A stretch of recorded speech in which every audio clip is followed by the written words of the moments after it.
আমি যদি কখনো তায়েফে যাই,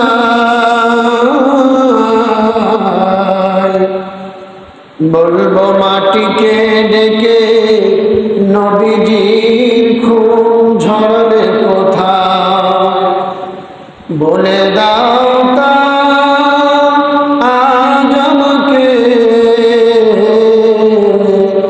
প্রতিশোধের দাবানল জ্বালাবো হেথায়। আউযু বিল্লাহি মিনাশ শাইতানির রাজীম।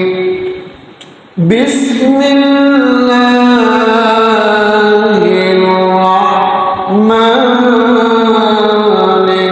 রাহিম। লাকাদ কানা লাকুম ফী রাসূলিল্লাহি উসওয়াতুন হাসানাহ। وقال الله تعالى في آيات أخرى وإنك لعلى خلق عظيم صدق الله مولانا العظيم। প্রিয় হাজিরিন, আজকে আমরা রাসূল সাল্লাল্লাহু আলাইহি সাল্লামের এই চরিত্রের অসংখ্য দিকগুলোর মধ্য থেকে 10টি বিষয় আমরা আলোচনা করব। 10টি চরিত্রের 10টি গুণ। 1 নম্বরে আল্লাহ রাসূল সাল্লাল্লাহু আলাইহি সাল্লামের এই মহান চরিত্রের মধ্যে 1 নম্বরের যে বৈশিষ্ট্য গুণ যেটা ছিল, আজকে আমার আলোচনার মধ্যে যেটাকে আমি 1 নম্বরের সিরিয়ালে রেখেছি, সেটা হলো লজ্জাশীলতা, হায়া। অর্থাৎ আল্লাহ রাসূল তিনি ছিলেন লজ্জাশীল। তিনার মধ্যে লজ্জা ছিল। তিনার মধ্যে লজ্জাটা এতটাই পরিমাণে ছিল যে তার সাহাবায়ে কেরাম বর্ণনা করেছেন যে একজন কুমারী মেয়ের যেরকম লজ্জা থাকে, একজন অবিবাহিতা কুমারী মেয়ের যে পরিমাণে লজ্জা থাকে, তার থেকেও বেশি লজ্জাশীলতা ছিলেন আল্লাহ রাসূল সাল্লাল্লাহু আলাইহি ওয়াসাল্লাম। সুবহানাল্লাহ। লজ্জা এটা আপনার কাছে মনে হতে পারে এটা এটা এটা কেমন একটা বিষয়, এটা নিয়ে আলোচনা করার কি আছে? কিন্তু প্রিয় ভাইরা, এটার ব্যাপারে আল্লাহ রাসূল সাল্লাল্লাহু আলাইহি ওয়াসাল্লাম বর্ণনা করেছেন, আল হায়াউ কুল্লুহু খায়র। লজ্জাশীলতা এটা পুরোটাই একটা কল্যাণকর একটা বিষয়। সুবহানাল্লাহ। তার মানে হলো আপনার মধ্যে আমার মধ্যে যদি লজ্জা থাকে, হায়া থাকে, যদি আমাদের মধ্যে বিবেকের তাড়না থাকে, তাহলে এই লজ্জা থাকার কারণে, এই হায়া থাকার কারণে অনেক ধরনের পাপ পঙ্কিলতা থেকে আমরা নিজেদেরকে বিরত রাখতে পারব। যার মধ্যে লজ্জা নাই তার পাপ বেশি, তার গুনাহ বেশি, কারণ তার কোনো খারাপ কাজ করতে তার দিলে বাধে না, তার চক্ষু লজ্জা হয় না, তার মধ্যে লজ্জা বোধ আসে না, তার মধ্যে এই চিন্তা আসে না যে এই কাজটা আমার জন্য শোভনীয় কিনা, এই কাজটি আমার জন্য বৈধ কিনা, এই চিন্তা তার মধ্যে আসে না, কারণ তার বিবেক জাগ্রত নাই, তার মধ্যে লজ্জা নাই, তার মধ্যে হায়া নাই। এজন্য আল্লাহ রাসূল বলেছেন, আল হায়াউ শু'বাতুম মিনাল ঈমান। হায়া তথা লজ্জা এটা হলো ঈমানের বড় একটা অংশ। এক কথায় বলা যায়, যার মধ্যে লজ্জা নাই তার মধ্যে ঈমান নাই। এটা আল্লাহ রাসূলের হাদিস। প্রিয় হাজিরিন, লজ্জা এটা ঈমানের সাথে সম্পর্কিত বড় একটা বিষয়। এই আল হায়াউ শু'বাতুম মিনাল ঈমান, এই ঈমান, লজ্জা ঈমানের একটা বড় অঙ্গ। এটার ব্যাখ্যা করতে গিয়ে এভাবে বলা হয়েছে যে লজ্জা হচ্ছে ঈমানের কারণসমূহের মধ্যে অন্যতম একটি কারণ, চরিত্র, বৈশিষ্ট্য। এটা এজন্য, তার কারণ হলো লজ্জাশীলতা মানুষকে অশ্লীলতা থেকে বিরত রাখে। অনেক সময় দেখবেন যে মানুষ কোনো খারাপ কাজ করতে গিয়ে লজ্জার কারণে সেখান থেকে ফিরে আসে, এবং এই লজ্জার কারণে মানুষের মধ্যে ধৈর্য এটা বৃদ্ধি পায়। কল্যাণের আশায় মানুষ ধৈর্য ধারণ করে, লজ্জার কারণে যেমন অশ্লীলতা থেকে ফিরে থাকে, ঠিক তেমনিভাবে সে ধৈর্য ধারণ করে এবং এই ধৈর্য ধারণ করার কারণে পরবর্তীতে আল্লাহ তাআলা তার জন্য উত্তম এবং কল্যাণকর ব্যবস্থা আল্লাহ তাআলা করে দেন।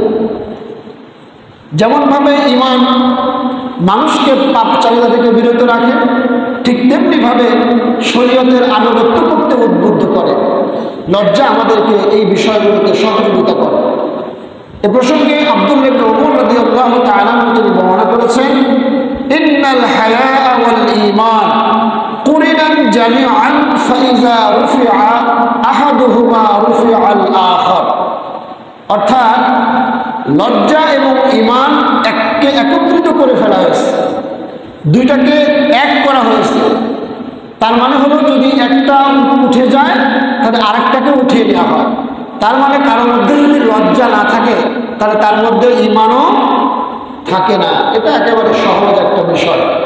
এজন্য এটাকে বলা হয়েছে যে লজ্জা এবং ঈমান একটা আরেকটার পরিপূরক, একটা আরেকটার সঙ্গে সঙ্গতিপূর্ণ, একটাকে আরেকটার সঙ্গে একত্রিত করা হয়েছে। যার মধ্যে এই দুইটার একটা ঘাটতি দেখা দেয়, তার মধ্যে থেকে অন্যটার ঘাটতিও চলে আসে। রাসূল সাল্লাল্লাহু আলাইহি সাল্লাম একবার তিনি একজনের পাশ দিয়ে যাচ্ছিলেন, এক সাহাবীর পাশ দিয়ে। তখন তিনি লক্ষ্য করলেন যে ওই সাহাবী তার ভাইকে লজ্জার ব্যাপারে নসিহত করতেছে।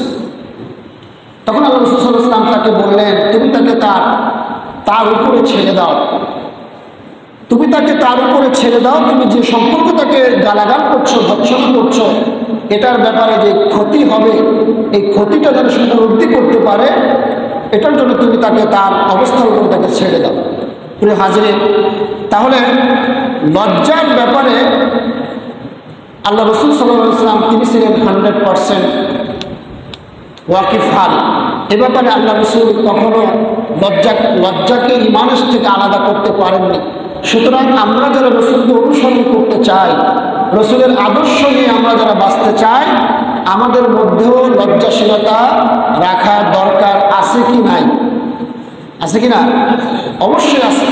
যদি আমার আপনার মধ্যে লজ্জা না থাকে তাহলে আমাদের ঈমানের দাবি মিথ্যা হয়ে যাবে। যেহেতু লজ্জা আর ঈমান একটা আরেকটার পরিপূরক। যদি আমার মধ্যে লজ্জা না থাকে তাহলে আমার মধ্যে ঈমানও থাকবে না।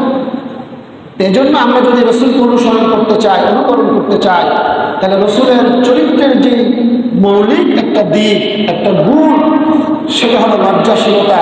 এটা আমাদের মধ্যে থাকতে হবে। কিন্তু দুঃখের বিষয়, আজকে যদি বাস্তবতার দিকে তাকাই তাহলে আজকে মুসলমানদের দিকে তাকালে দেখা যায় এমন অনেক মুসলিম আমাদের সমাজে রয়েছে যাদেরকে দেখলে বোঝা যায় না যে তাদের মধ্যে লজ্জা আছে। তাদের চলাফেরা, তাদের উঠা বসা, তাদের পোশাক আশাক, তাদের চলাফেরার ক্ষেত্রে এমন এমন বিষয় আমরা লক্ষ্য করি যেটার দ্বারা তাকে একেবারে বেহায়া, বেশরম, যার মধ্যে কোনো হায়া লাজ নাই, এরকম মনে হয়। বিশেষ করে কোনো কোনো ক্ষেত্রে আমাদের মা বোনরা এমনভাবে উদ্ভট চলাফেরা তারা করে থাকেন যার মধ্যে লজ্জার ছিটে ফোঁটাও লক্ষ্য করা যায় না। প্রিয় হাজিরিন, আমাদের সকলকেই প্রয়োজনে বাইরে যেতে হয়, মা বোনদেরকেও বাইরে যেতে হয়। ইসলাম মা বোনদেরকে বাইরে যেতে নিষেধ করেন নাই। ইসলাম বলে নাই যে মেয়েরা শুধুমাত্র ঘরের মধ্যে বসে থাকবে, এটা ইসলাম বলে নাই। মেয়েরা বাইরে অবশ্যই যেতে পারবে, কিন্তু আল্লাহ রাব্বুল আলামিন বলেছেন যখন তুমি বাইরে বের হবে তোমার সৌন্দর্য যেন প্রকাশিত হয়ে না পড়ে। আমি আল্লাহ তোমাকে যে সৌন্দর্য দান করেছি, আমি যে তোমাকে সৌন্দর্য দিয়ে তোমাকে সৌন্দর্য মণ্ডিত করেছি, তোমাকে এত দামি করেছি, এগুলো যেন হর হামেশা কোনো মানুষের সঙ্গে প্রকাশ হয়ে না পড়ে। কিন্তু দুঃখের বিষয়, এমন অনেক মা বোনদেরকে দেখা যায় যারা ইচ্ছাকৃতভাবেই নিজেদেরকে অর্ধনগ্ন করে, আকর্ষণীয় করে তারা রাস্তায় বের হয়, যাতে পরপুরুষটা তার দিকে দেখে বেশি আকৃষ্ট হয়। নিজের স্বামীর সামনে একজন কাজের মহিলার মতো থাকে, পোশাক আশাকের কোনো সিঁড়ি নাই, চেহারার মধ্যে কোনো সাজগোজ নাই, একেবারেই সাবলীলভাবে স্বাভাবিকভাবে থাকে। অথচ ওই মহিলাটাই যখন বাইরে বের হয় কোনো মার্কেটে যায় বা কোথাও ঘুরতে যায় বা কোনো জায়গায় কোনো ফাংশনে অ্যাটেন্ড করতে যায়, দেখা যায় তার সাজগোজ করতেই 1 ঘন্টা তার পিছনে ব্যয় করে। এটা সম্পূর্ণ নিষেধ, সম্পূর্ণ হারাম। একজন মহিলার সৌন্দর্য, একজন স্ত্রীর সমস্ত সৌন্দর্য তার স্বামীর জন্য। সে তার স্বামী ছাড়া অন্য কাউকে তার সৌন্দর্য প্রকাশিত করতে পারবে না, অন্য কারো সামনে তার সৌন্দর্যকে সে দেখাতে পারবে না। প্রিয় হাজরিন, তাহলে যদি লজ্জাশীলতা আমাদের মধ্যে কাজ করত, তাহলে এই ধরনের আচরণ আমাদের মধ্যে আসতো না। তাহলে রাসূল সাল্লাল্লাহু আলাইহি ওয়াসাল্লামের চরিত্রের যে মৌলিক যে দিকটি লজ্জাশীলতা, যেটা আল্লাহ রাসূলের মধ্যে ছিল, এবং সাহাবা একরাম বলেছেন একজন কুমারী মেয়ের মধ্যে যে লজ্জা থাকে তার থেকেও বেশি লজ্জা আল্লাহ রাসূলের মধ্যে আমরা দেখেছি। সুবহানাল্লাহ ওয়া বিহামদিহি। তাহলে লজ্জা যদি আমরা এটাকে ধারণ করতে পারি, লজ্জার কারণে দেখবেন অনেক সময় অনেক পাপ কাজ থেকে আমরা বিরত থাকতে পারবো, অনেক অশ্লীলতা থেকে আমরা নিজেদেরকে বিরত থাকতে পারবো। সুতরাং এই লজ্জা এটা আমাদেরকে প্র্যাকটিস করতে হবে।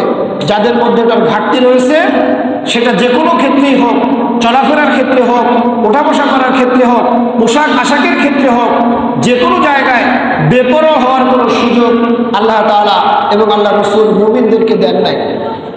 এখানে আপনি পোশাক পরবেন, পোশাকের মধ্যে আপনার একটা শালীনতা থাকতে হবে, পোশাকের ভিতরেও একটা সৌন্দর্য বোধ থাকতে হবে। সৌন্দর্য বোধ মানে এই নয় আপনি এমন পোশাক পরলেন যে আপনাকে পোশাক পরা অবস্থায় যেরকম, পোশাক না পরলেও সেরকম, এরকম কোনো অবস্থা যেন না হয়।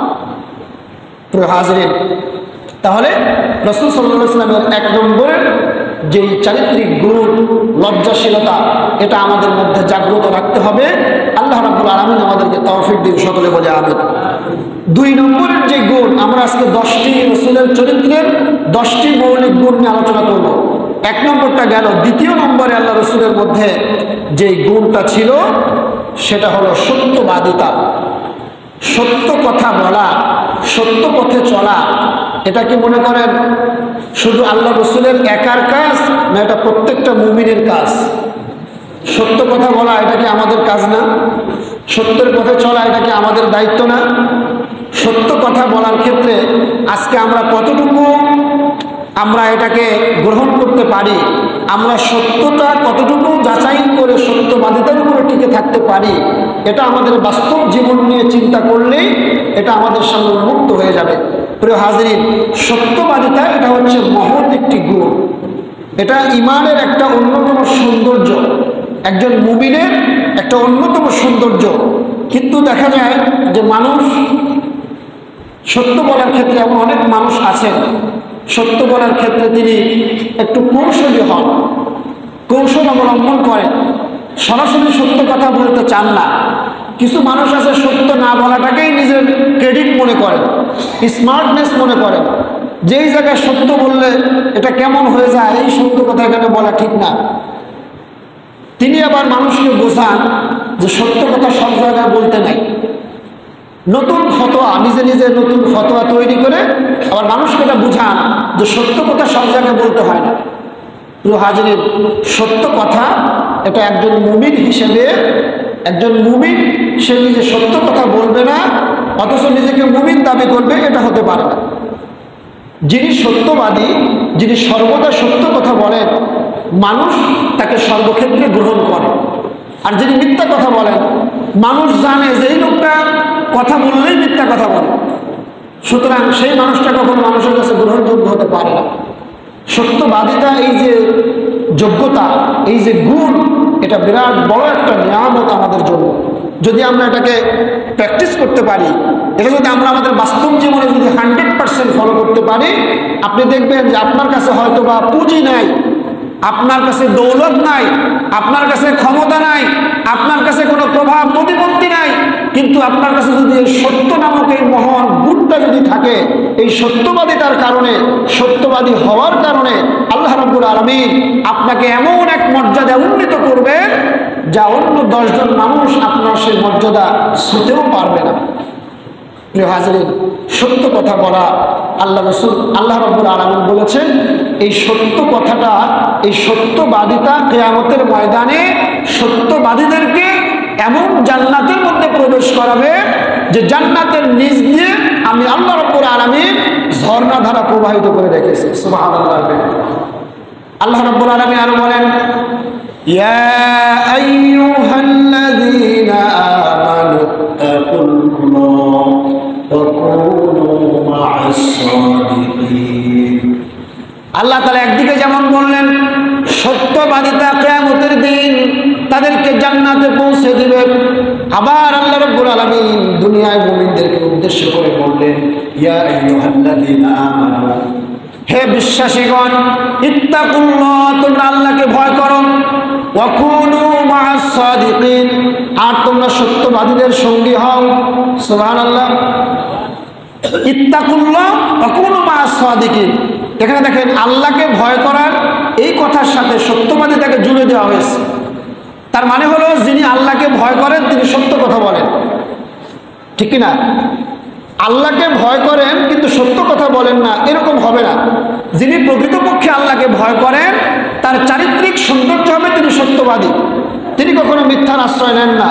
কিন্তু এরকম অনেক ক্ষেত্রে দেখা যায় যে আমি নিজেকে আল্লাহওয়ালা মনে করছি, নিজেকে আল্লাহর একজন খাস বান্দা মনে করছি, নিজেকে আল্লাহর একজন প্রিয় বান্দা মনে করছি, কিন্তু আমি আমার প্রয়োজনে যেখানে যেরকম দরকার আমি সাবলীলভাবে মিথ্যা কথা বলে যাচ্ছি। এটা একটা দ্বিমুখী চরিত্র, দ্বিমুখী আচরণ, যেটা মুনাফিকের সঙ্গে মিলে যায়। আর আল্লাহ রাসূল বলেছেন মুনাফিকের যে আলামত তিনটি, তার মধ্যে অন্যতম একটি বৈশিষ্ট্য হলো সে যখন কথা বলে মিথ্যা কথা বলে।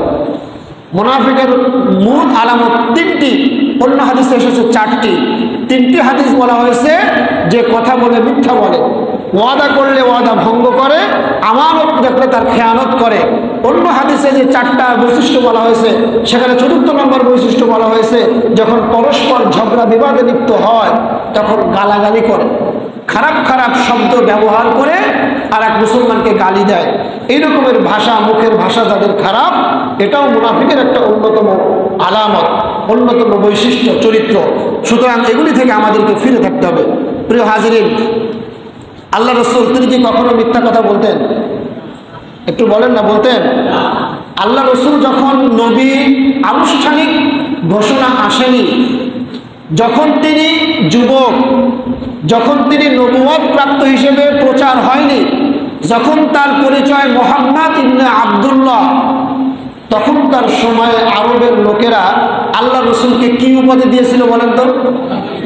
আল আমিন, আস-সাদিক, সত্যবাদী, বিশ্বাসী, এই ধরনের উপাধি তাকে দেওয়া হয়েছিল। এটা কেন দেওয়া হয়েছিল? তিনি কুরাইশ বংশের ছেলে, এজন্য এটা দেওয়া হয়েছিল তার চরিত্রিক মাধুর্যতার কারণে, তার চারিত্রিক সৌন্দর্যতার কারণে। কারণ আল্লাহর রাসূল সেটা ছোট অবস্থায় হোক, যৌবন অবস্থায় হোক, কোনো অবস্থাতেই তিনি কখনো কারোর সঙ্গে কোনো মিথ্যা কথা কখনো বলতেন না, তিনি সর্বদা সত্য কথা বলতেন। আল্লাহ রাসূল প্রশ্ন করলেন সাহাবীদেরকে, বলতো কার মুখে দুর্গন্ধ সব থেকে বেশি? আপনাদেরকে যদি প্রশ্ন করা হয় বলেন তো কার মুখে দুর্গন্ধ বেশি, হয়তো আপনারা বলবেন যে ব্রাশ করে না, ম্যাজিক টুথপাউডার দিয়ে দাঁত ব্রাশ করে না, ঠিক মতো মেসওয়াক করে না, তার মুখে দুর্গন্ধ বেশি। স্বাভাবিক কথা তো এটাই আসার কথা, উত্তর।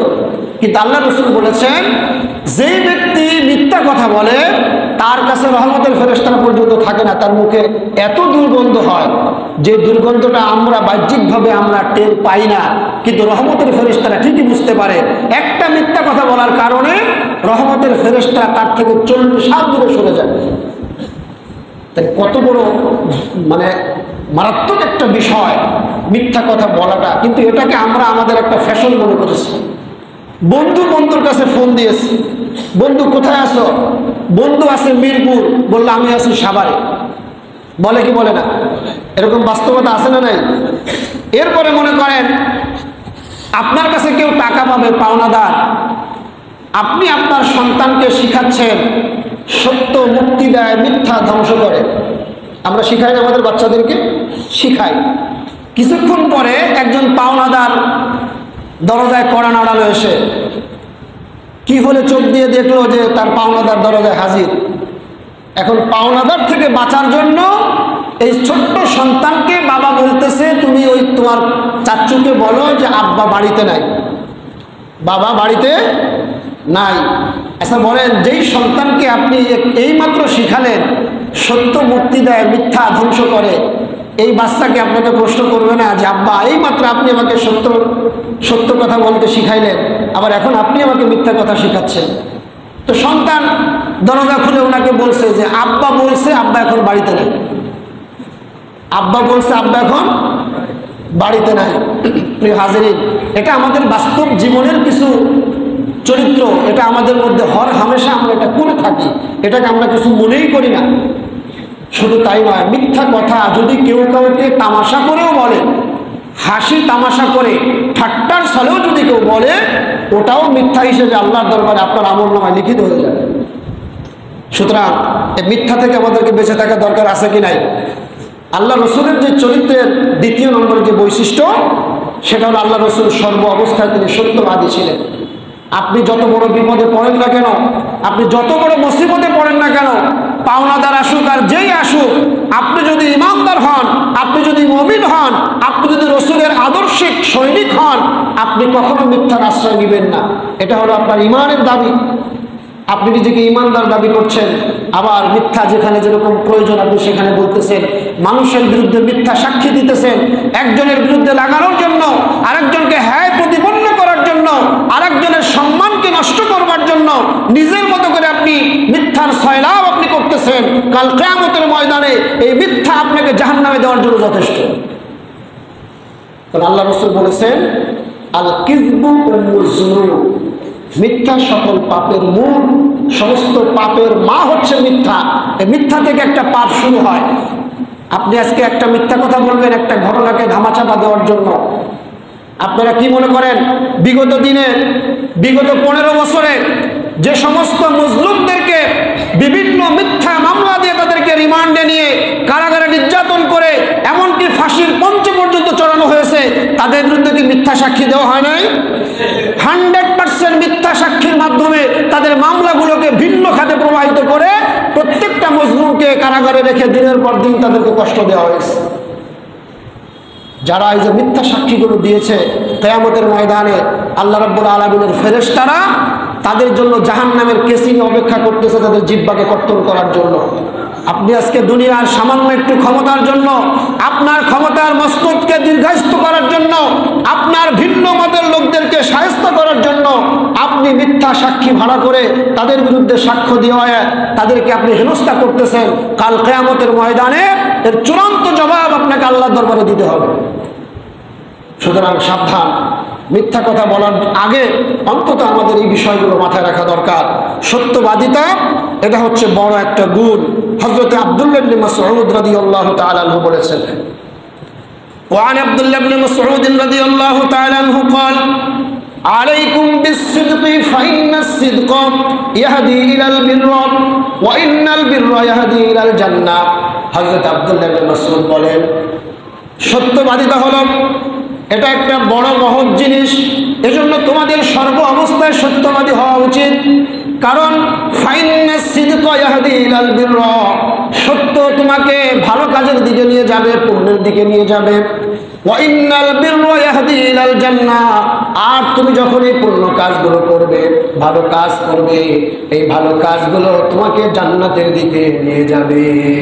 সুবহানাল্লাহ। তাহলে আমরা সদা সর্বদা সত্য কথা বলবো। আল্লাহ তাআলা তৌফিক দিন, সকলে বলুন আমিন।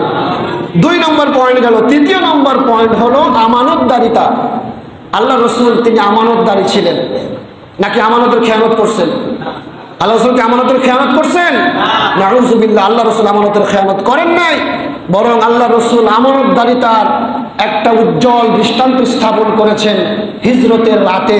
আমি গত জুমায় আলোচনা করেছিলাম, হিজরতের রাতে যখন আল্লাহ রসুল মক্কা থেকে মদিনায় চলে যাচ্ছেন, তখনও আল্লাহ রসুলের কাছে মক্কার কিছু মানুষের কিছু সম্পদ, কিছু জিনিসপত্র আমানত হিসেবে ছিল। মক্কার মানুষের আল্লাহ রসুলের দিন গ্রহণ না করলেও আমানতদারিতার ক্ষেত্রে, সত্যবাদিতার ক্ষেত্রে, একজন ভালো মানুষ হওয়ার ক্ষেত্রে আল্লাহ রসুলের বিকল্প কাউকে তারা চিন্তা করতে পারে না। এরকম অনেক মানুষ আমাদের সমাজে এখনো আছে। যে লোকটা খুব ভালো, তার চরিত্র ভালো, সে কথা বলে ভালো, তার আচার আচরণ ভালো, আখলাক ভালো, কিন্তু লোকটা ওই যে অমুক দলের কর্মী, অমুক দলের কর্মী, এজন্য লোকটা আমার কাছে ভালো না, যেহেতু আমি ওই দলকে পছন্দ করি না। প্রিয় হাজরিন, এটা যদি আমার আপনার ব্যক্তিগত নেচার হয়, তাহলে এটা বুঝে নিতে হবে যে আমার আপনার ইমানের মধ্যে ভাইরাস ঢুকেছে। ইমান যদি খাঁটি হয়, সত্য যেখানেই থাকুক আপনাকে সমর্থন করা লাগবে। মিথ্যা যেখানেই থাকুক, সেটা যদি আমার আপনজন হয়, আমার নিজের বাবাও হয়, নিজের সন্তানও হয়, নিজের পরিজার টুকরা কেউ হয়, যদি মিথ্যা সেখানে থাকে, সে মিথ্যাকে আপনাকে বয়কট করতে হবে। আর সত্য যদি আপনার কোনো শত্রু যদি সত্যের পথে থাকে, তাহলে তার সত্যকে আপনাকে স্বীকার করে নিতে হবে। এটা ইমানের দাবি। আপনি ইমানের দাবি যদি করেন, এই বিষয়গুলো আপনাকে অবশ্যই মাথায় রাখতে হবে। তাহলে আল্লাহ রসুল এমন একটা মুহূর্তে, যখন মক্কার লোকেরা আল্লাহ রসুলকে মারার জন্য চূড়ান্ত তারা ব্যবস্থা গ্রহণ করেছেন, সিদ্ধান্ত হয়ে গেছে আল্লাহ রসুলকে তারা হত্যা করবে, সেই মুহূর্তে তিনি আল্লাহর নির্দেশে নিজের জন্মভূমি ছেড়ে মদিনায় চলে যাচ্ছেন। আর সেই যাওয়ার মুহূর্তেও তিনি তার আমানতদারিতার একটা এমন দৃষ্টান্ত স্থাপন করলেন যে তার কাছে মক্কার যে মানুষগুলোর সম্পদগুলি ছিল, সেগুলি তিনি তার চাচাতো ভাই আলীকে ডেকে সেগুলি বুঝিয়ে দিলেন আর বললেন, এগুলি তুমি অমুক অমুকের কাছে পৌঁছে দিবা, তারপর তুমি মদিনায় হিজরত করবা। প্রিয় হাজরিন, আমানতদারিতার এই যে চূড়ান্ত চরম দৃষ্টান্ত, এটা পৃথিবীর কোনো মানুষ দেখাতে পেরেছে? কোনো দার্শনিক, কোনো ধরনের কোনো মানবতাবাদী পৃথিবীতে যারাই এসেছে আজকে, বিখ্যাত মনীষী যারা আছে, এরকম কোনো দৃষ্টান্ত বিকল্প কেউ আর দেখাতে পারেন নাই, যেটা দেখিয়েছেন মুহাম্মদ রাসূলুল্লাহ সাল্লাল্লাহু আলাইহি ওয়াসাল্লাম। এটা আমাদেরকে আল্লাহ রাসূল থেকে শিক্ষাটা নিতে হবে। আজকে তো আমরা এত বড় আমানতদার, এক মন্ত্রী বিদেশে মাত্র 360টা বাড়ি করছে, সুবহানাল্লাহ বলবেন না? আমরা এমন মানুষদের কাছে আমানত রাখছি আমাদের দেশের সম্পদ, যারা আপনার আমার আমানতকে নিয়ে তারা নিজের আখেরকে পূরণ করেছে, নিজের ব্যক্তিগত লালসাকে পূরণ করেছে, দেশের সম্পদ বিদেশে পাচার করে বিদেশে তারা গাড়ি বাড়ি অট্টালিকা বেগম পাড়া সেকেন্ড হোম নামে তারা বিভিন্ন সাম্রাজ্য তারা গড়ে তুলেছে। এই আমানতদারিতা তারা আমাদেরকে দেখিয়েছে। আমরা তো আমাদের খাটের নিচে রাখি আমাদের জুতা, আর এই সমস্ত চোর বাটপার লুটেরা তাদের খাটের নিচে পাওয়া যায় ত্রাণের টিন, ত্রাণের চাল, ত্রাণের তেল, ঠিক কিনা? আমরা করোনার মধ্যেও দেখেছি এই বড় বড় নেতারা, বড় বড় আল্লাহর ওলিরা এই করোনার ত্রাণ পর্যন্ত তারা চুরি করেছে।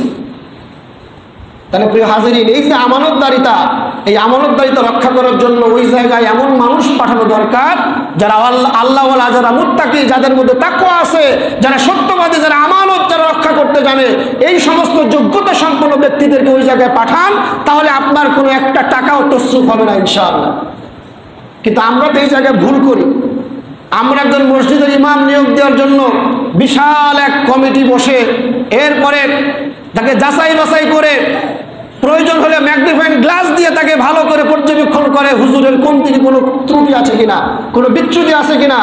আপনি আপনার একজন 200-500 লোকের একজন ইমাম, নামাজের ইমামকে আপনি নিয়োগ দেওয়ার আগে এতটা যাচাই বাছাই করলেন, আর যেই ইমামের কাছে জনগণের লক্ষ লক্ষ কোটি কোটি টাকার সম্পদের আমানত থাকবে, সেই ইমামকে নির্বাচন করার আগে আপনি একটিবার চিন্তা করলেন না?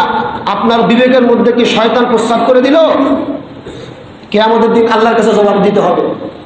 আমাকে আপনাকে যে আল্লাহ আকল দিয়েছেন, এটা যদি আমরা সঠিক জায়গায় প্রয়োগ করতে না পারি, কিয়ামতের ময়দানে মানুষের একটা মাত্র কারণে বিচার হবে, কারণ আল্লাহ মানুষকে আকল দিয়েছেন, আল্লাহ আমাদেরকে বিবেক দিয়েছেন, বিবেচনা বোধ দিয়েছেন। আল্লাহ রাব্বুল আলামিন কোরআনুল কারীমে 2টা দৃষ্টান্ত দিয়েছেন। এই সমর্থন করার ক্ষেত্রে আমরা কোন জায়গায় সমর্থন করব, কাদেরকে সমর্থন করব, আল্লাহ তাআলা সূরাতুত তাহরিম 28 নম্বর পারা সর্বশেষ সূরা, এই সূরার মধ্যে আল্লাহ তাআলা 2টা দৃষ্টান্ত দিয়েছেন। একটা দৃষ্টান্ত আল্লাহ রাব্বুল আলামিন দিলেন কাট্টা কাফের ফেরাউনের স্ত্রী বিবি আসিয়া, যেই ফেরাউন মুসা আলাইহিস সালামকে ধ্বংস করবার জন্য সর্বোচ্চ ক্ষমতা প্রয়োগ করেছিল, যেই ফেরাউন নিজেকে খোদা দাবি করেছিল, এই ফেরাউনের ঘরে থাকার পরেও, ফেরাউনের সঙ্গে ঘর সংসার করার পরেও বিবি আসিয়া শুধুমাত্র মুসা আলাইহিস সালামকে সমর্থন করার কারণে তাওহীদকে সমর্থন করার কারণে, এক আল্লাহকে রব বলে মেনে নেওয়ার কারণে আল্লাহ রাব্বুল আলামিন এই আসিয়া আলাইহিস সালামকে দুনিয়ার থেকে মৃত্যুর আগ মুহূর্তে দুনিয়ার থেকে আল্লাহ তাআলা তাকে জান্নাত তার সচক্ষে দেখিয়েছেন। এটা কেন? কারণ আসিয়ার সমর্থন ছিল সত্যবাদীদের পক্ষে। আরেকটা দৃষ্টান্ত আল্লাহ তাআলা দিয়েছেন, হযরতে লূত আলাইহিস সালাম।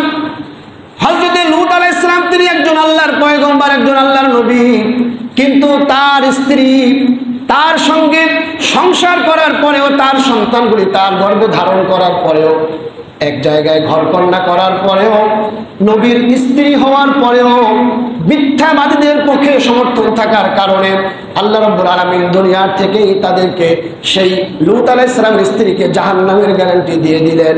ওয়াকিলা দুখুলান নার মা'আদ দাখিলিন। আল্লাহ তাআলা বলেন, যাও তুমিও তাদের সঙ্গে জাহান্নামের অধিবাসী হয়ে যাও। নাউযুবিল্লাহি মিন যালিক। তাহলে এখানে নবীর স্ত্রী হওয়ার পরেও জাহান্নামী, আর ওদিকে কাফেরের স্ত্রী হওয়ার পরেও দুনিয়ার থেকে জান্নাত দেখলো কোন কারণে বলেন তো? সঠিক সিদ্ধান্ত নেওয়ার কারণে, সঠিক সিদ্ধান্ত নিতে পারার কারণে। আমাকে আপনাকে আল্লাহ যে বোধ ক্ষমতা দিয়েছে, যে বিচার বিবেচনার ক্ষমতা দিয়েছে, এটা যদি আমরা সত্যের পক্ষে কাজে লাগাতে না পারি, তাহলে আমাদের অবস্থা হবে লূত আলাইহিস সালামের স্ত্রীর মতো, নূহ আলাইহিস সালামের সন্তানের মতো।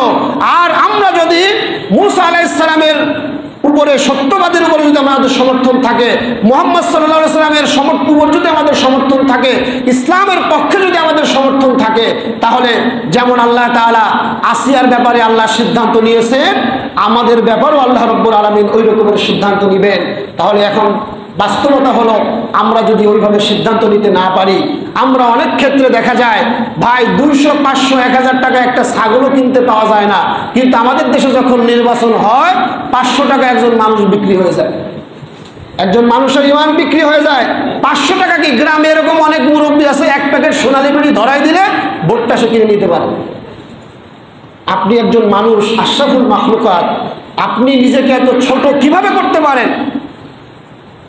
এই ধরনের অযোগ্য লোকদেরকে টাকার বিনিময়ে আপনারা ওই জায়গায় পাঠান, যার কারণে আপনাদের সম্পদকে তারা লুণ্ঠন করে নিজেদের আখের গুছিয়ে তারা বেগমপাড়া গড়ে, সেকেন্ড হোম গড়ে, বিভিন্ন বাড়ি গাড়ি 300, 400 করে। আপনি দেখেন যতগুলো নেতা ধরা পড়ছে, যতগুলো মন্ত্রী ধরা পড়ছে, একজনেরও বিলিয়নের নিচে নাই। প্রত্যেকটা মন্ত্রী, প্রত্যেকটা নেতা হাজার হাজার কোটি টাকা বিদেশে পাচার করে ফেলছে। প্রিয় হাজিরিন, এজন্য আমরা যেই আলোচনা করতেছিলাম আমানতদারিতা, এই আমানতদারিতার ক্ষেত্রে আমাদেরকে এই বিষয়গুলো মাথায় রাখতে হবে। যদি আমরা এটা করতে পারি, আল্লাহ রসুল থেকে যদি আমরা এটা নিতে পারি, তাহলে অবশ্যই আমাদের জীবন হবে সুন্দর। আরেকটা ছোট্ট দৃষ্টান্ত আমানতদারিতা কেমন হওয়া দরকার। আমরাও শাসক দেখেছি, আর সেই সময়ে খোলাফায়ে রাশিদিনের আমলেও তারা শাসক ছিল। হযরত ওমর ইবনুল খাত্তাব রাদিয়াল্লাহু তাআলা আনহু, তিনি একবার একটা মোম জ্বালিয়ে তিনি রাষ্ট্রীয় কাজ করতেছিলেন তার দপ্তরে বসে। ঠিক সেই মুহূর্তে তার কিছু নিকট আত্মীয় বা তার কিছু কাছের কিছু আপনজনেরা তার সঙ্গে দেখা করতে আসলেন। তারা দরজার বাইরে এসে সালাম দিলেন, বলেন, আমিরুল মুমিনিন, আমরা কি আসতে পারি? হযরত ওমর রাদিয়াল্লাহু তাআলা তাকিয়ে দেখলেন তারা তার নিকট আত্মীয়, তার আপনজন। হযরত ওমর রাদিয়াল্লাহু তাআলা বললেন যে, আসো, তোমরা 1 মিনিট অপেক্ষা করো। তিনি তার টেবিলের নিচ থেকে আরেকটা মোম বের করলেন, আরেকটা কুপি বের করলেন। তখন তার বিদ্যুৎ ছিল না। আরেকটা কুপি বের করে সামনে যে কুপিটা জ্বলতেছিল ওটাকে তিনি নিভিয়ে দিলেন, ওই কুপিটা জ্বালালেন, ওখানে রাখলেন। তখন উপস্থিত যারা ছিল তাদের মধ্যে একটা প্রশ্ন আসলো যে, একটা কুপি তো জ্বলতেছিল, আপনি সেটাকে নিভালেন কেন, আবার নতুন আরেকটা কেন জ্বালালেন? এবার হযরত ওমর রাদিয়াল্লাহু তাআলা বললেন যে, আমি আমার রাষ্ট্রের দায়িত্ব পালন করতেছিলাম, রাষ্ট্রের কাজ করতেছিলাম। যেই কুপিটা জ্বলতেছিল এটা রাষ্ট্রের টাকায় কেনা কুপি, রাষ্ট্রের টাকায় কেনা তেল দ্বারা এটা জ্বলতেছিল। তোমরা তোমার আপনজন, তোমরা অবশ্যই তোমাদের ব্যক্তিগত বিষয় আমার সঙ্গে কথা বলার জন্য আসছো। সুতরাং আমি এটা সঠিক মনে করি না যে রাষ্ট্রের টাকা দিয়ে কেনা কুপির আগুন দিয়ে আগুন জ্বালিয়ে আমি তোমাদের সঙ্গে আমার ব্যক্তিগত কথোপকথন করি। এটা আমার দায়িত্বের জায়গা, আমি ওটাকে তসরুফ মনে করেছি বিধায় আমি রাষ্ট্রেরটাকে নিভিয়ে দিয়ে আমি আমার ব্যক্তিগত কুপিটাকে জ্বালিয়ে নিলাম। সুবহানাল্লাহ। এই যে আমানতদারিতা, এই যে রাষ্ট্রীয় শাসক, এই ধরনের শাসক কি আমরা চাই না ভাই? আমরা চাই কি না?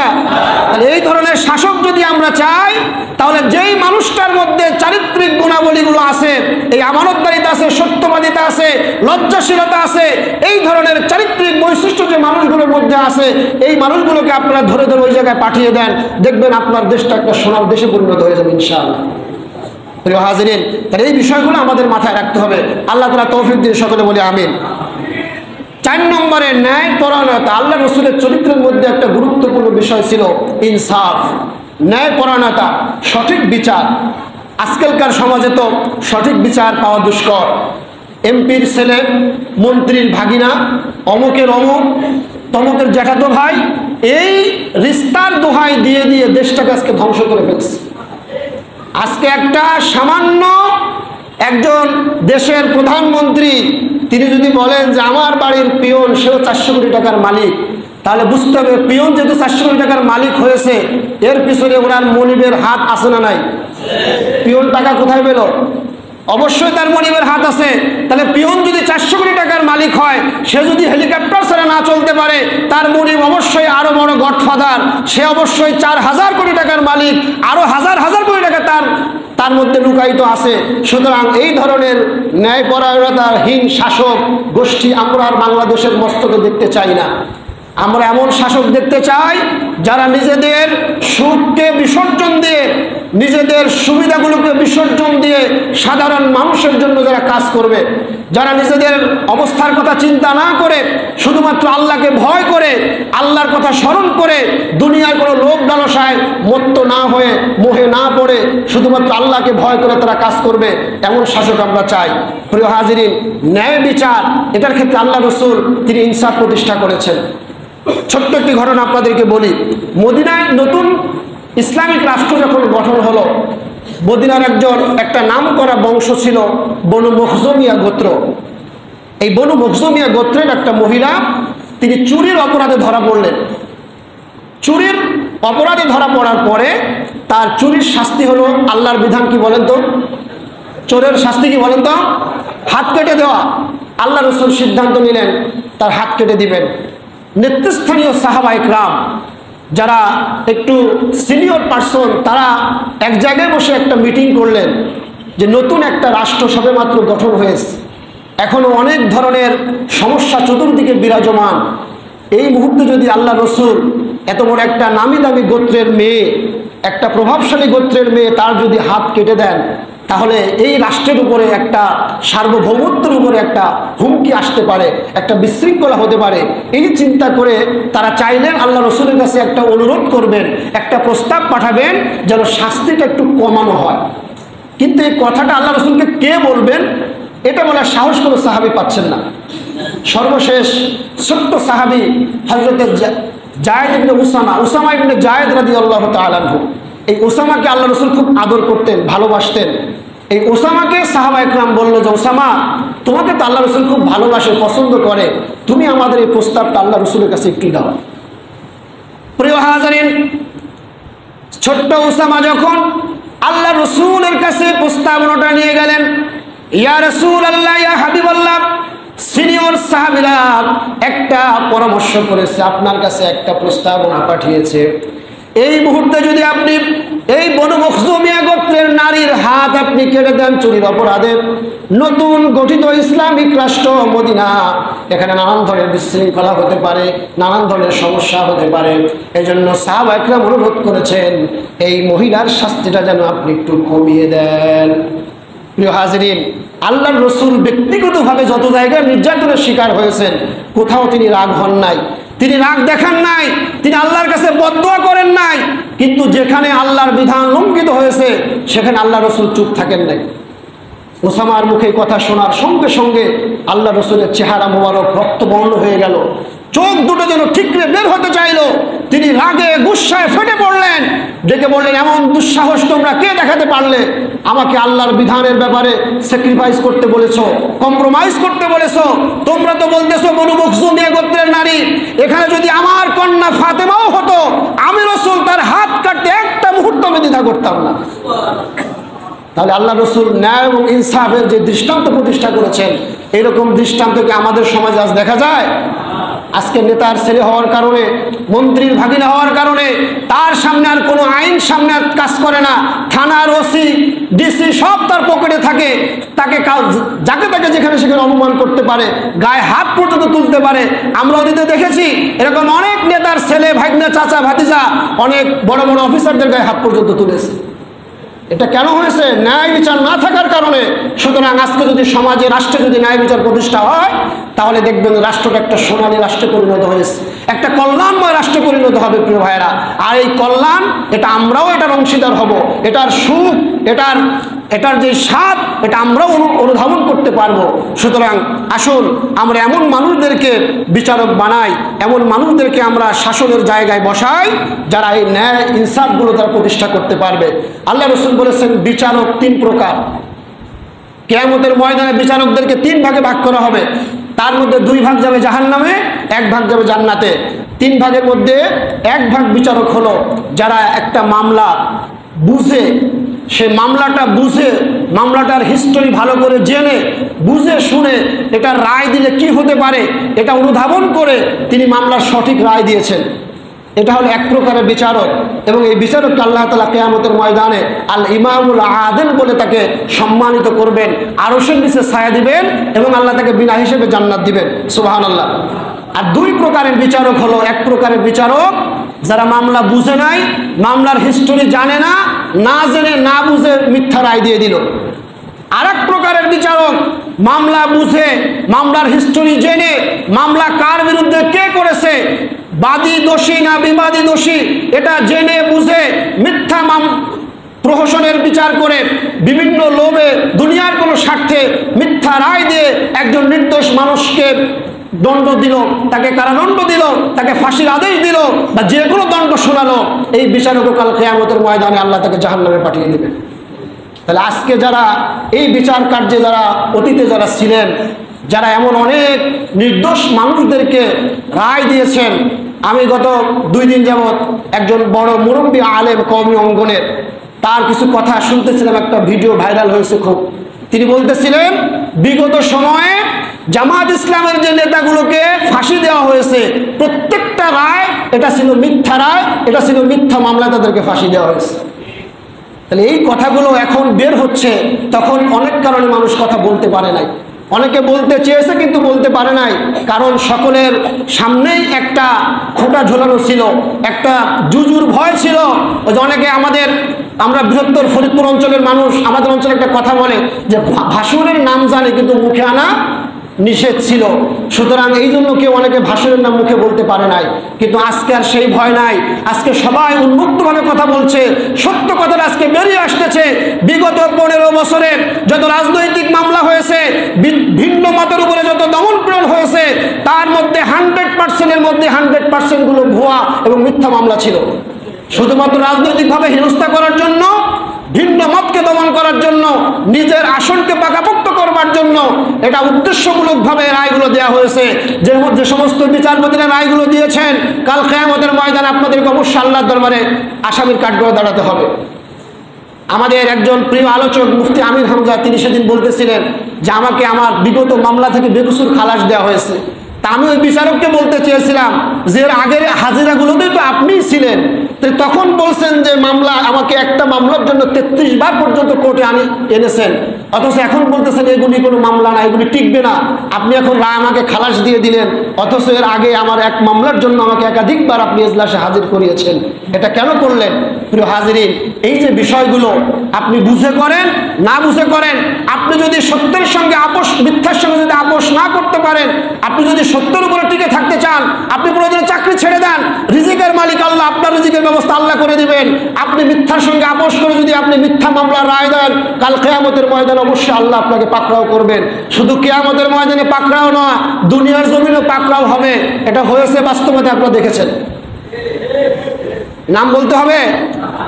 যে বিচারক অসংখ্য বিতর্কিত রায় দিয়েছেন, সেই বিচারককে এমনভাবে তিনি পাকড়াও হলেন যে একটা চোরকে ওইভাবে ধরে না, একটা চোর ওইভাবে গ্রেপ্তার হয় না।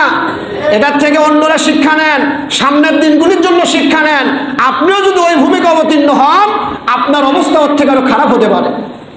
আমাদের সব থেকে বড় ভুল হলো আমরা ইতিহাস থেকে শিক্ষা নিতে পারি না। পৃথিবীর শুরু থেকে এই পর্যন্ত যত ডিক্টেটর ছিল, যত স্বৈরাচার ছিল, তাদের একজনেরও পরিণতি ভালো হয় নাই। তারপরে মানুষ আবার স্বৈরাচার কিভাবে হয়? এই চেহারাগুলো দেখার পরে, অবস্থাগুলো দেখার পরে এরপরে মানুষ আবার স্বৈরাচারী হতে চায় কিভাবে? এজন্য ন্যায় বিচারের ক্ষেত্রে আমরা বলতে চাই, যারা ক্ষমতায় আছেন, আগামীতে যারা ক্ষমতায় আসবেন, মেহেরবানি করে আপনার বাংলাদেশের বিচার ব্যবস্থার ক্ষেত্রে একটা রায় আপনি কোরআনের আইন বাস্তবায়ন করে দেন। একটা চুরির বিচার কোরআনের আইন অনুযায়ী করেন, একটা ধর্ষকের বিচার আপনি কোরআন দিয়ে করেন। দেখবেন পরবর্তীতে একজন ধর্ষক হওয়ার আগে অন্তত 10 বার চিন্তা করবে। একজন চুরি করার আগে, জনগণের সম্পদ লুট করার আগে 100 বার চিন্তা করবে, আমি চুরি করতেছি, ধরা পড়লে আমার হাত কাটা যাবে। আজকে এইটা আমরা করতে পারতেছি না বিধায় একজন বদনাসর জেলে যে ডাকাত হয়ে বের হয়ে আসতেছে। বদনাসুর অপরাধে জেলে গিয়েছে, বের হতেছে ডাকাত হয়ে, এরপরে জনগণের সম্পদ চুরি করতেছে। সুতরাং এই বিচার ব্যবস্থা আমরা আহ্বান জানাবো, আল্লাহ রাব্বুল আলামিন আমাদেরকে যে বিধানগুলো দিয়েছেন এগুলি যেন আমরা আমাদের জীবনে কার্যকর করতে পারি। আল্লাহ তৌফিক দিন, সকলে বলে আমিন। আল্লাহ রসুলের 5 নম্বরের যে বৈশিষ্ট্য ছিল, আল্লাহ রসুল ছিলেন বিনয়ী, নম্র। আল্লাহ রসুলের চারিত্রিক মাধুর্যতা, সৌন্দর্যতা এতটাই ছিল, আমি গত জমে আলোচনা করেছি, এটা আমি আর ব্যাখ্যা দিব না, সময় কম। আল্লাহ রসুলের মধ্যে বিনয়ী ছিল। আমাদের আচরণের মধ্যে বিনয়ী, নম্রতা আনা দরকার। উগ্রতা এটা মুমিনের সঙ্গে যায় না। মুমিন হবে বিনয়ী, মুমিন হবে নরম মেজাজের, মুমিন হবে, দেখবেন যে যেই গাছে ফল দেয় সেই গাছের মাথা কি উপরের দিকে থাকে না নিচের দিকে থাকে? কোন দিকে থাকে ভাই? নিচের দিকে থাকে। আর যেই গাছে ফল ধরে না সেই গাছের মাথা থাকে উপরের দিকে। সুতরাং যে ব্যক্তির মধ্যে ঈমানের দৌলত থাকবে, যে ব্যক্তির মধ্যে তাকওয়া থাকবে, যার মধ্যে সত্যবাদিতা থাকবে, তার মাথা সবসময় থাকবে নিচের দিকে। তার মধ্যে থাকবে বিনয়ী, তার মধ্যে থাকবে নম্রতা, তার মধ্যে থাকবে স্যাক্রিফাইস মনোভাব। সুতরাং এগুলি আমাদের মধ্যে আনা দরকার। 6 নম্বর, আল্লাহ রসুল ছিলেন একজন আদর্শ স্বামী। গত জন্য আমরা আলোচনা করেছি যে আল্লাহ রসুল শত ব্যস্ততার মধ্যেও তিনি তার স্ত্রীদের হক আদায় করেছেন। আমরা এই জায়গাতে আমরা অনেকের আমাদের গ্যাপ আছে, ঘাটতি আছে। আমরা আমাদের স্ত্রীদের সাথে ভালো ব্যবহার করতে পারি না, আবার নিজেকে রসুলের উম্মত দাবি করি, স্ত্রীর সঙ্গে খারাপ ব্যবহার করি। এবং অনেক পাষণ্ড স্বামী নামের আসামি আছে যারা স্ত্রী গায়ে হাত পর্যন্ত তোলে। পুরুষ মানুষ স্ত্রী গায়ে হাত তুলবে, এটা কেমন পুরুষ? এটা ইসলাম কখনো সমর্থন করেন না, আল্লাহ রসুল এটা কখনো সমর্থন করেন না। একজন স্ত্রী সে হচ্ছে আপনার তার নিজের আপনজন, তার নিজের চেনা পরিবেশ, তার বাবা মা, ভাই বোন, তার বন্ধু বান্ধব, আত্মীয় স্বজন সবাইকে ছেড়ে শুধুমাত্র আপনার উপরে ভরসা করে আপনার বাড়িতে এসেছে। এই বাড়িতে একমাত্র আপনি তার ভরসা। তাহলে আপনি স্বামী হিসেবে তার সঙ্গে আপনি কীভাবে খারাপ ব্যবহার করতে পারেন? আপনি তো স্বামী না, আপনি তো আসামি। আল্লাহ দরবার আপনাকে আসামি হতে হবে। সুতরাং আমরা যারা এই ধরনের কর্মকাণ্ডর সাথে আমরা জড়িত আছি, স্ত্রীর সঙ্গে আমরা ভালো ব্যবহার করব। সে আমার ঘরের সৌন্দর্য, তাকে আমি ঘরের মধ্যে সীমাবদ্ধ রাখবো। তার যে দায়িত্বগুলো আছে সেগুলি পালন করতে তাকে আমরা সহযোগিতা করব। অনেক স্বামী আছে বাইরে থেকে কাজ করে আসছে, রান্না করতে দেরি হয়েছে, স্ত্রীকে নানান কটূক্তি করে, খারাপ ভাষায় গালাগাল করে, অনেকে স্বামী স্ত্রীকে হাত পর্যন্ত তোলে। আবার এর থেকে আরো 1 ডিগ্রি উপরে কিছু বদমেজাজি মূর্খ জাহেল আছে যারা স্ত্রীকে তালাক পর্যন্ত দিয়ে দেয়। নাউযুবিল্লাহি মিন যালিক। এটা করা যাবে না প্রিয় ভাইরা। আল্লাহ রসুল শত ব্যস্ততার মধ্যে স্ত্রীদের হক আদায় করেছেন, আমরাও করব। কারণ আল্লাহ রসুল বলেছেন, কোনো স্বামী যদি মারা যায় আর স্ত্রী যদি বলে আমার স্বামী ভালো ছিল, তাহলে ওই লোকটাকে আল্লাহ জান্নাত দিয়ে দিবে। সুবহানাল্লাহি ওয়া বিহামদিহি। এজন্য স্ত্রীর সঙ্গে ভালো ব্যবহার করতে হবে। আল্লাহ রসুলের 7 নম্বরে যে বৈশিষ্ট্য চারিত্রিক, সেটা তিনি একজন আদর্শ পিতা ছিলেন। তিনি শত ব্যস্ততার মধ্যে সন্তানদেরকে সময় দিতেন। তিনি যদি কোথাও সফরে যেতেন, সকলের শেষে মা ফাতেমার সঙ্গে তিনি দেখা করতেন। সফর থেকে ফেরার পথে সর্বপ্রথম তিনি ফাতেমার সঙ্গে সাক্ষাৎ করতেন এবং তার জন্য কিছু হাদিয়া নিয়ে আসতেন। আপনারা যখন বাইরে থেকে ঘরে যাবেন, বাচ্চাদের জন্য কিছু হাদিয়া নিয়ে যাবেন হাতে করে, বাচ্চাদেরকে আদর করবেন, বিশেষ করে মেয়ে শিশুদেরকে বেশি আদর করবেন। অনেকে আছে, ছেলে আছে, মেয়ে আছে, একটা কিছু নিয়ে গেলে ছেলেটারে খোঁজে, আমার বাবা সোনা কই? সামনে মেয়েটা ঘুরতেছে তাকে দেখে না, ছেলেটাকে খুঁজতেছে, আমার বাবা সোনা কই? এটা ঠিক না। এটা পিতা হিসেবে এটা আপনার কাছ থেকে এটা কখনো আশা করা যায় না। সন্তান দুটাই আল্লাহর পক্ষ থেকে এসেছে, দুইটাই আপনার জন্য রহমত। কিন্তু মেয়ে সন্তানের ব্যাপারে ইসলাম স্পেশালি কথা বলেছে, মেয়েরা হচ্ছে আল্লাহর পক্ষ থেকে রহমত হিসেবে আসে। এজন্য মেয়েদেরকে অবজ্ঞা করবেন না। অনেকে মেয়ে হইলে বউ তালাক দিয়ে দেয়। আচ্ছা বলেন তো, মেয়ে ছেলে এটা কি সিলেকশন করে স্ত্রী? মেয়ে হবে না ছেলে হবে, এটা কি স্ত্রী সিলেকশন করে? কে করে? ছেলে দেন কে? মেয়ে দেন কে? ছেলে মেয়ে দুইটাই দেন কে? কোনোটাই দেন না। তিনি কে? সুতরাং ভরসা করতে হবে কার উপরে? বাবার দরবারে যাওয়া যাবে সন্তান চাওয়ার জন্য? কোনো মাজারে যাওয়া যাবে? কোনো খাসি কোনো মুরগি এগুলো মান্নত করা যাবে? কিচ্ছু করা যাবে না। চাইবেন আল্লাহর কাছে, রব্বি হাবলি মিনাস সালিহিন। নবীরা দোয়া করেছেন, হুনালিকা দাআ যাকারিয়া রব্বা ক্বালা রব্বি হাবলি মিন লাদুনকা যুররিয়াতান তাইয়্যিবা। এই ধরনের দোয়া করবেন, আল্লাহর কাছে আল্লাহর উপরে তাওয়াক্কুল করবেন, আল্লাহ নেক সন্তান দান করবে। সুতরাং পিতা হিসেবে আদর্শ পিতা হতে হবে। এরপরে 8 নম্বরে তিনি তার নাতিদের সঙ্গে তিনি ছিলেন আদর্শ নানা। হুসাইন, ছোট্ট হুসাইন, তিনি যখন নামাজে সেজদায় যেতেন, হুসাইন তার ঘাড়ের উপরে উঠে বসে থাকতো। আল্লাহ রসুল জিব্রাইলকে পাঠালেন যে জিব্রাইল তুমি যাও আমার বন্ধুকে বলো এই দৃশ্যটা আমার কাছে খুব ভালো লেগেছে। হুসাইন যতক্ষণ পর্যন্ত মাথা থেকে না নামে ততক্ষণ যেন আমার রসুল সেজদা থেকে মাথা না তোলে। এই যে একটা নানা নাতির যে একটা সম্পর্ক, অনেকে আছে মুরব্বী টাইপের, মুরব্বীরা কিছু মনে করবেন না, অনেকে আছে যে বাচ্চাদেরকে দেখতে পারে না, খ্যাটখ্যাট করে। বাচ্চা দেখলে মেজাজ খারাপ। মসজিদে বাচ্চা আসছে, এটার দিকে খ্যাটখ্যাট করে, এই মসজিদে বাচ্চা নিয়ে আসলো কে, এটা করলো কে, সেটা করলো কে। না, এটা করবেন না। বাচ্চারা এটা হচ্ছে, তারা হচ্ছে আল্লাহর ফেরেশতার সমতুল্য। আল্লাহ রসুল বলেছেন যে ব্যক্তি বড়দেরকে সম্মান করে না, ছোটদেরকে স্নেহ করে না, লাইসা মিন আহলিক, সে আমার উম্মত নয়, সে আমার দলের অন্তর্ভুক্ত নয়। সুতরাং আমাদেরকে যেমন বড়দেরকে সম্মান করতে হবে, ছোটদেরকে ভালোবাসা দিতে হবে, স্নেহ করতে হবে। 9 নম্বরে তিনি ছিলেন একজন আদর্শিক রাজনৈতিক নেতা, যেটা আমরা আলোচনা আগে করেছি। 10 নম্বরে আল্লাহ রসুল ছিলেন একজন সফল রাষ্ট্র